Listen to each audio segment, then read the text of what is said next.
shir jaraa'id si wada jir oo qabtay wasiirka wasaaradda waxbarashada iyo tacliinta sare Mudane Cabdilaahi Ibraahim Habane iyo gudoomiyaha xafiiska imtixaanaadka qaranka Daawud Axmed Faarax ayaa waxay ku shaaciyeen in wasaaradda waxbarashada iyo tacliinta sare ay dadaal dheer ugu jirtay sidii loo sii xoojin lahaa ilaalinta iyo la dagaalanka qishka isla markaasina talaabo adag looga qaadi lahaa cid kasta oo ku gafta sharciga iyo nidaamka shuruucda xafiiska imtixaanaadka qaranka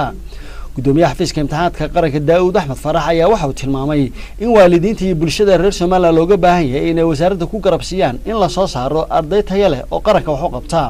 waxaan aad iyo aad ugu mahadnaqayaa runtii ciidanka booliiska Soomaaliland ilaahay iyagu sabab uga dhigay inuu imtixaankaasi qaadmo laakiin waxaan waalidka u sheegayaa inaynu meesha caruur ku hayn laakiin loo joojin maayo bunna lagaaga dhigi maayo mobilna lagu fasaxi maayo fortina lagu fasaxi maayo saasoo baynu iskula xiiqsanaana intuu imtixaanka dhamaanayo ama arday noqda oo dantiina garta ama sidaasoo buu imtixaankii intay noo hadhay noogu dhamaane natiijadiina way soo bixi doontaa hadduu ilaahay yidhaa markaa bal adigu dantaada iminka maalmaha kuu hadhay bal adigu maalmaha inaad adigu dantaada garato intaasoo hadal iga geersiinaysa waxa weeye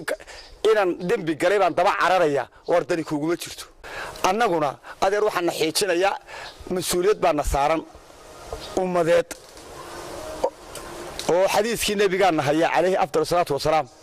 kullukum raaci kullukum mas'uul an riciyati wasiirka wasaaradda waxbarashada iyo tacliinta sare Mudane Cabdilaahi Ibraahim Habane ayaa isna tilmaamay in wasaaraddu aanay ka laaban doonin go'aamadii kala duwan ee kula dagaalamaysa qishka isla markaasina xukuumadaan ay mas'uul uga yihiin in dalka loo soo saaro arday tayo leh oo qaranka anfaca maadooyinka sayniska iyo maadooyinka ardayda dhibaya ay ku tala galeen inay kaga shaqeeyaan WhatsApp-ka iyo xisaabaha WhatsApp-ka rag baa abaabulona meel u fadhiya dibadna waa la soo dirayaa dibadna kaasa la isku gudbinayaa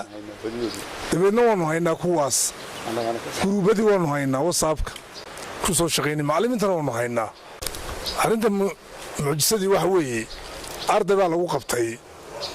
mobil macallinkii markuu mobil ku qabtuu ka saaray isaga ayda intii kale waan wada kacaynaa mobilkana lagu wada shaqaysanayo WhatsApp-ka la sugayay lagu soo dirayo tabhayo waa laga tabhayaa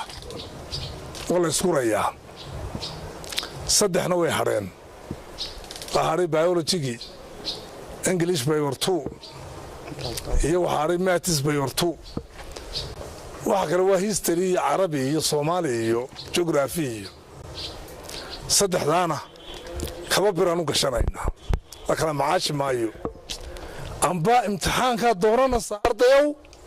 amba mobilkaad raaci waxa kama dhaxeeyaan taasi mid laga laabanayo maaha haddaad soo wada baxdaan haddaad wada joogtaan adaa waajibkaaga gudanaya haddaad baxdana waad noo fuudaysayba annaga waxba dhan uma marxin daabacnay idaacaddii baan macallimiin ku qabannay oon ka dhigaynay maalin walba muddo 2 bilood iyo bara iyo 4 saanis laga dhigayay kharash baan ku bixinay macallimiin baa ka shaqaynaysay halka ka daalacaan nidhi arrinkaasi arrin aan aqbali karayna maaha mas'uuliyad baan saaran ka xukuumadda weeyaan in arday tayo leh la helo oo waxbarasho tayo leh la helo waa wasaaradda xilkeeda weeyaan wasaaradda qaranka mas'uul uga ah xukuumaddan kaga wakiilnahay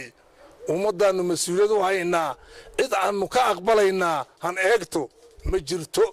mas'uuliyiinta wasaaradda waxbarashada iyo tacliinta sare ayaa ku tilmaamay in sanadkan sababta u adkeeyeen ilaaladu ay tahay maadaama ardayda laga qaadayo fasaladii 8aad iyo 4aad oo kaliya halkii hore looga qaadi jiray dhammaanba wixii casharo ay soo barteen intii dugsiga sare iyo dugsiga hoose ay ku jireen iyo sidoo kale in kor loo qaado tayada waxbarasho ee dalka